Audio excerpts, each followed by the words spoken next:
In order to describe human movement, we need a common starting place, anatomical position. From here, we describe the various motions of the body based on the plane of motion of the movement.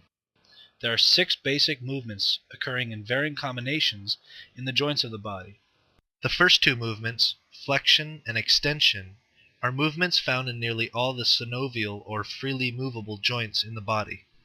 These include the toes, ankle, knee, hip, trunk, shoulder, elbow, wrist, and fingers.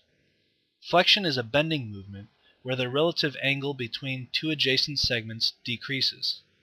Extension is a straightening movement where the relative angle between 2 adjacent segments increases as the joint returns to zero, or anatomical position.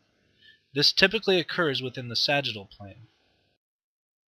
Now we're looking at elbow flexion, and now elbow extension.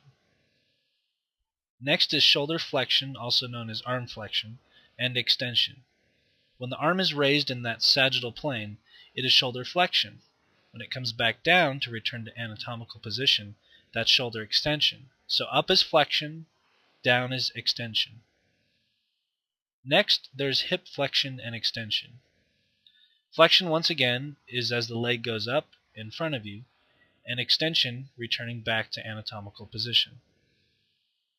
Then there's knee flexion and extension. So as the knee bends and goes behind, that is knee flexion. The straightening of the knee back to neutral or anatomical position is knee extension. The second pair of movements are abduction and adduction.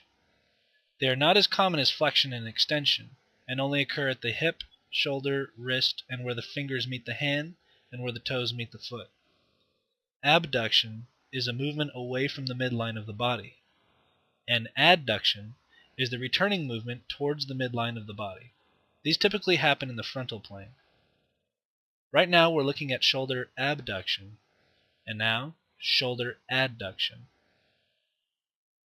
Hip abduction, hip adduction.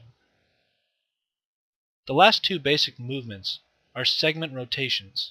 Rotations can be known as internal, also known as medial rotation, or external, also known as lateral rotation. Right now we're looking at an internal and external rotation of the glenohumeral joint, or the shoulder joint. A turning movement towards the midline of the body from anatomical position, or in this case anatomical neutral, is called internal rotation. When it turns out, that is called external or lateral rotation.